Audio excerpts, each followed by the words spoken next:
മരണത്തോളം, ക്രൂശിലെ മരണത്തോളം അനുസരണമുള്ളവനായി തീർന്നവനാണ് രാജാതി രാജാവും കർത്താതി കർത്താവും, താൻ മാത്രം അമർത്തതയുള്ളവനും ആരും കണ്ടിട്ടില്ലാത്തവനും ആർക്കും കാണാൻ കഴിയാത്തവനുമായ യേശു ഈ താണഭൂമിയിലേക്ക് അവതരിച്ചത്.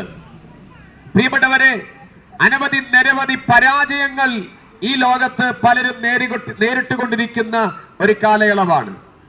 ഒരുപാട് ജീവിത സാഹചര്യങ്ങളിൽ നേരിടുന്ന എല്ലാ മേഖലകളിലും പലപ്പോഴും പലരും പരാജയങ്ങൾ കാണുന്നവരാണ്. എങ്ങനെയെങ്കിലും ജീവിതത്തിൽ വിജയിക്കണം എന്നുള്ള വലിയ ആഗ്രഹമുള്ളവരാണ് നാം എല്ലാവരും.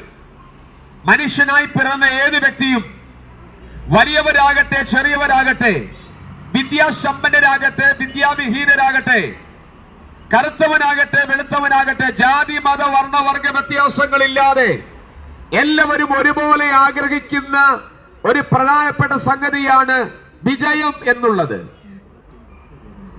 ആകാശവും ഭൂമിയും മാറിപ്പോയാലും മാറുകയില്ല എന്ന് അരുളിച്ചെയ്തിരിക്കുന്ന വിശുദ്ധ ബൈബിളിൽ ഇപ്രകാരം ഒരു വചനം നമ്മൾ കാണുകയാണ്.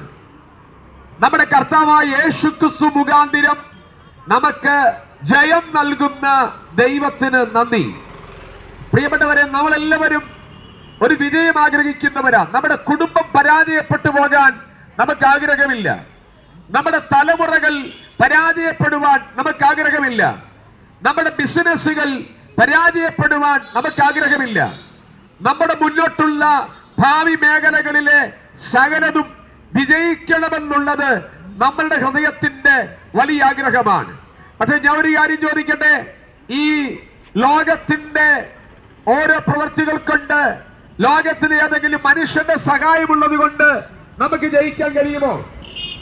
വിശുദ്ധ ബൈബിളിൽ നിന്ന് വളരെ അസന്നിഗ്ധമായി പ്രഖ്യാപിക്കുന്നു, ഏകദേശം 2024 വർഷങ്ങൾക്ക് മുമ്പ് ഈ താണഭൂമിയിലേക്ക് വന്ന് ജീവിച്ച് മരിച്ചിട്ട് കല്ലറകളെ ഭേദിച്ച് 3-ാം ദിവസം യേശു ഉയർത്തെഴുന്നേറ്റു.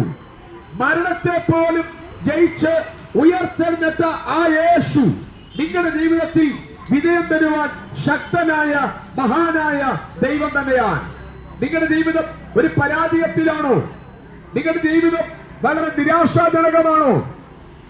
നിങ്ങളുടെ ജീവിതം എങ്ങനെങ്കിലും അവസാനിപ്പിച്ചാൽ മതി, എന്റെ ജീവിതം ഒരു പരാജയമാണ്, എനിക്കിനി മുന്നോട്ട് പോകാൻ കഴിയത്തില്ല എന്നുള്ള ഭാരത്തോടെയാണോ നിങ്ങൾ ഓരോ ദിവസവും തള്ളി നീക്കുന്നത്?